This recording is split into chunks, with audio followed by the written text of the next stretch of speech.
Et c'est parti, salut à toutes et à tous, j'espère que vous allez bien. Aujourd'hui je vous retrouve pour le déballage et la présentation de la statue Captain Tsubasa Mark Landers alias Kojiro Yuga du fameux studio Tsume. C'est une statue que je n'attendais pas avec force mais avec impatience.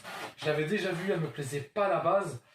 Et une fois que je l'ai eu dans les mains, je vais vous dire, je suis de parti pris. Pourquoi? Parce que dans un sens, je la trouve complètement ratée, complètement dégueulasse, complètement vide. Et dans un autre sens, eh ben, je retrouve un petit peu cet effet Oliveton Captain Tsubasa.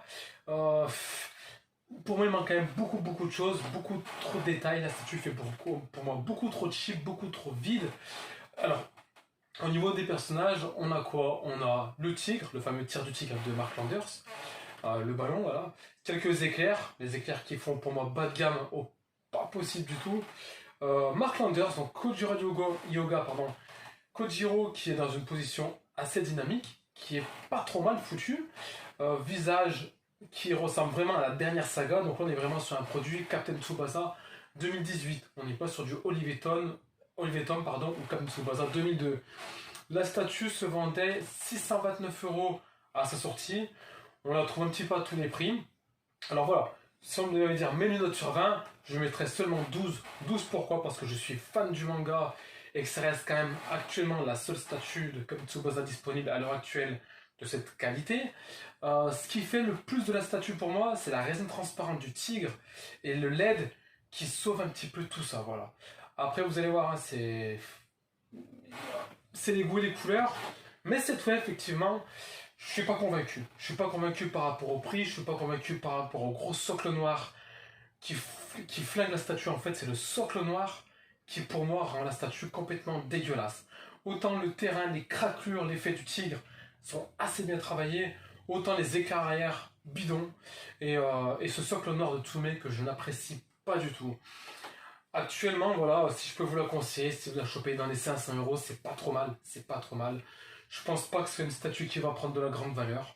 En termes de place, on est sur du 32 cm en hauteur, grosso modo, vous allez voir, je suis déçu. Je suis quand même assez déçu. Voilà les amis, quand c'est bien il faut le dire, quand c'est pas bien il faut le dire aussi. N'hésitez pas à liker ma chaîne, à aimer ma vidéo et à vous abonner, c'est très important. Je remercie les derniers abonnés qui sont apparus sur la chaîne, ça me fait très plaisir. Et je vous dis à très bientôt pour d'autres déballages de statues. Et à bientôt, merci les amis. Donc on commence avec le socle, donc le socle que je déteste. Le gros socle de Tsume qui prend de la place pour rien. Donc ça je suis pas fan, autant le logo Captain Tsubasa est sympa, autant le socle. Il n'y a rien de spécial. La pelouse elle est pas trop mal travaillée. Hein. C'est pas la folie, mais c'est pas mal. Regardez, les craquelures sont assez sympathiques. Le verre rend assez bien, par contre.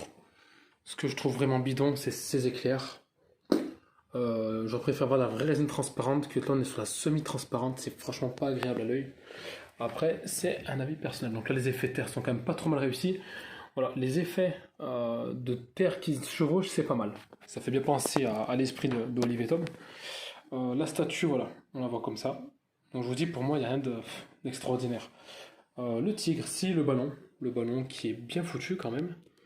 Le tigre transparent, c'est ce qui sauve la statue, sincèrement. On a un beau tigre, un beau petit tigre. Voilà. Kojiro, donc la pose, alors attention, lorsque vous voulez l'assembler, faites attention, là c'est une seule tige. Donc on a un personnage numéro 10, comme on le connaît, la pose dynamique, le bras à l'arrière, le visage pas trop mal foutu, mais on voit bien que c'est le Kojiro actuel. Les éclairs, ce que je disais, les éclairs, je trouve pas ça fou à l'arrière, non, je trouve pas ça terrible. La statue en elle-même n'est pas forcément dégueulasse, mais il manque beaucoup de choses. En fait, je viens de me rendre compte, à l'instant, la statue est plus belle de profil. De profil, elle est un peu plus dynamique. Le Kojiro, les vêtements, c'est propre.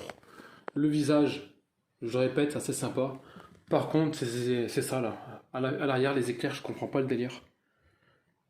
Ouais, non, pour moi, elle est ratée. Ça fait vide. Je la trouve vraiment vide. Et voilà, donc la statue allumée. Là, effectivement, c'est quand même un peu plus sympa. Ça sauve pas la statue, mais c'est quand même, regardez, un peu plus sympa. Après, pour moi, elle vaut clairement pas les 629 € demandés par Tsumi à la base, hein. Là, on serait plus sur un produit à 250-300 €. Je la trouve vraiment vide. Le personnage de Kojiro, je l'adore, hein. Mais je trouve que c'est pas sa plus belle représentation. Il y avait mieux à faire. Il y avait mieux à faire. J'aurais plus vu un Genzo Wakabayashi ou Ken Wakashimazu. J'aurais vu autre chose, mais pas ça. Ça me fait trop penser aux figures de Zero. Non, c'est. Après, attention, ceux qui aiment, foncez. Ça reste du Tsumi, mais perso, c'est pas ma cam. Voilà les amis, merci de m'avoir suivi. À très bientôt pour la suite de mes vidéos.